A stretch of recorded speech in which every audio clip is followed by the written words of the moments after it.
Alors, on n'est pas en atelier, donc je peux pas vous donner tous les exercices, tout ce qu'on fait, mais je vais quand même te donner un certain nombre de pistes que tu pourras explorer tranquillement. Alors, la première, bah, c'est de pratiquer, on parle de distanciation sociale, bah, c'est ça. Distanciation sociale pour les personnes toxiques.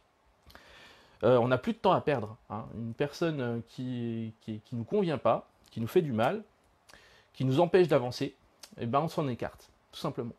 Ça, c'est la meilleure chose à faire, supprimer la cause de ce qui nous plombe, de ce qui nous rend négatif. D'accord? Alors, j'ai conscience que ça, c'est pas forcément facile à faire. On peut pas toujours le faire quand c'est dans le cadre du travail ou voilà, on peut pas fuir tout le monde.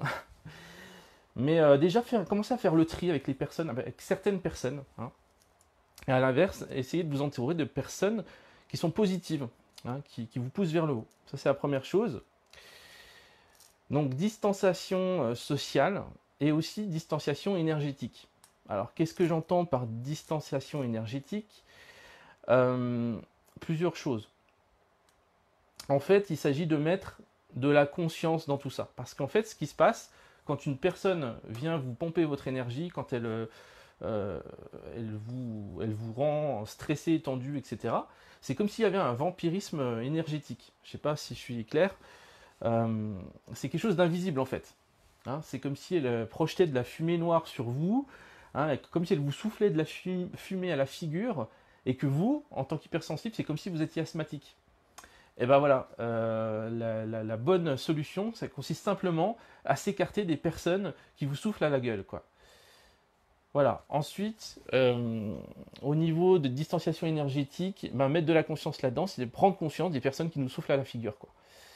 Et comme c'est invisible, puisque c'est au niveau énergétique, hein, comme c'est invisible, ben, on n'en a pas forcément conscience.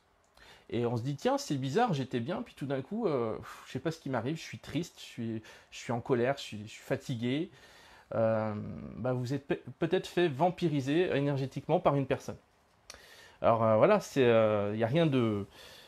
Comment? Il n'y a rien de. Je trouve pas le mot. Il n'y a rien d'ésotérique là-dedans en fait. C'est comme ça, c'est dans le jeu des relations sociales.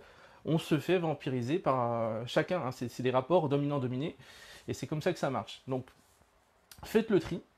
Et deuxièmement, mettez de la conscience dans tout ça. Quand vous voyez qu'une personne commence à vous vampiriser, ben, déjà prenez-en conscience. Après, il y a plein de techniques, hein, qu'on peut utiliser, justement, qu'on utilise en atelier, qui sont, ben, vous pouvez utiliser la bulle de protection qui fonctionne très bien, technique d'ancrage, technique de recentrage. Donc tout ça, c'est ce qu'on fait en atelier pour apprendre justement à se protéger, à se blinder en fait, sans se couper du monde. C'est ça qui est important. Parce que le grand risque aussi, c'est de s'isoler, de se renfermer, et c'est pas le but. Le but, c'est d'être bien présent, pleinement présent dans le monde, sans se faire détruire en fait, sans se faire anéantir.